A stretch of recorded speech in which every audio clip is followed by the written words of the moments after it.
Welcome back to our channels mga kapins. Kung bago kayo sa channel ko, don't forget to watch, like, subscribe, and click the bell notification para updated po kayo sa mga susunod naming vlog. By the way mga kapins, so nandito na naman tayo sa episode natin sa KaPINS DIY or Do It Yourself. For today's vlog mga kapins, so if I may add, yung last vlog namin, yung paglagay natin ng sealant, no? Waterproof spray sealant sa bubong. So non-traditional na ginagawa siya. So, ngayon naman, mga kapins, isa na namang episode ng non-traditional na do-it-yourself content natin, mga kapins. So, panoorin nyo hanggang matapos yung vlog na ito mga kapins kasi napaka-interesting yung vlog na ito mga kapins. Kasi kahit sino, pwedeng gumawa nito. So, mamaya mga kapins, samahan nyo ako mga kapins. So yun, mga kapins, i-feature ko yung sa vlog na to yung ito, Vanlench Cosmetic Sealant. So, nabili ko to through FB na naman, no? So, ano siya? Worth 300 pesos. 150 each. So, shout out nga pala kay DV Soria ng San Jose del Monte. Yung seller natin nito. So, mamaya mga kapins, papakita ko sa inyo kung paano gamitin to and mag-i-initial findings tayo kung ito ay recommendable sa lahat. Yun. So yun, ano lang siya, sumabot ng halos 10 days. Medyo matagal yung ordering kasi sabi ng supplier, mabili yung or mabilis maubos yung yung stocks. So okay lang, sabi ko sakto, nataon na wala naman akong pasok today, so samahan nyo ako mga kapatid. So ito lang yun, dalawa siya, so 150 each, so 300 pesos ito plus shipping fee. So pinalalamove naman ni seller, so worth 140. So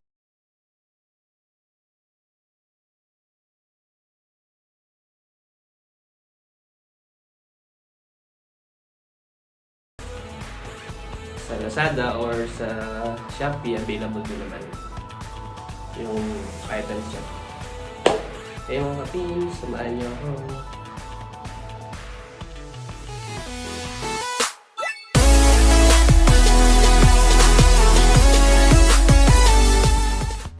So ayun mga kapins, so mga kailangan natin sa DIY na ito or isisil natin yung tiles natin, yung mga gaps ng tiles. So, siyempre kailangan natin ng heat gun or para mabilis ma-dry yung ating floor tiles. Since CR to, siyempre laging basa kasi laging ginagamit. And siyempre since nakaseal naman yung ating seal naman yung ating Vanlench Cosmetic Sealant. Yan, malatang hindi tampered. So, yan. Siyempre, kailangan natin ng pambukas. Knife. Then, ito kasama to sa delivery. Para gamitin mamaya pagka nag-apply tayo. And, siyempre, basahan, pangunas. And, sponge para pag nag-apply tayo yung sobrang sealant matanggal para maganda tingnan. So that's all mga kapid. So unahin muna natin yung pagda-dry ng floor.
mga kapins. So ay try na natin na gamitin since dry na yung yung ating floor tiles.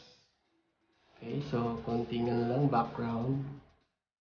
So ito yung features niya.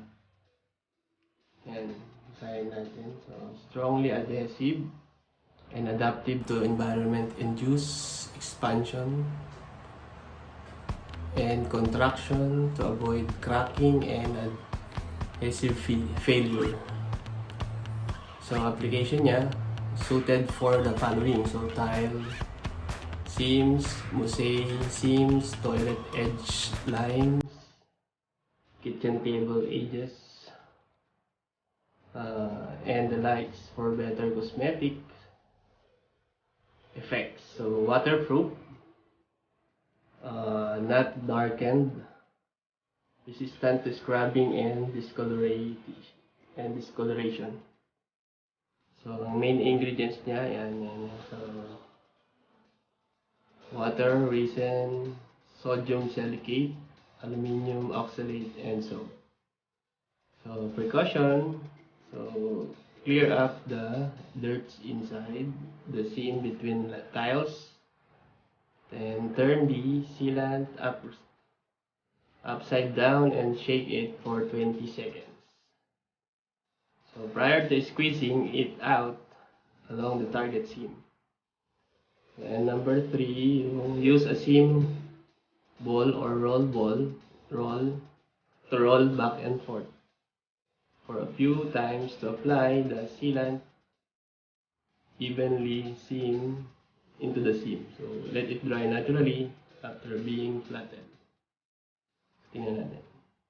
So lalagay ko sa description yung features and applications nito. Okay? Samahan niyo ako mga kapins.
Yun, salamat mga kapins. So, tapos din. So, makita nyo naman yan. Ayun yung nagawa natin. So, isasama ko sa picture yung before and after dito. Salamat sa pagsama sa aming vlog mga kapins. And stay safe and ingat po tayo lagi. Disclaimer lang po. So, hindi po ako professional na gumagawa niyan. Pero tinry lang natin yung sa DIY. Dahil kaya-kaya naman natin gawin. So, yun mga kapins. Stay safe lagi and God bless po sa inyo lahat.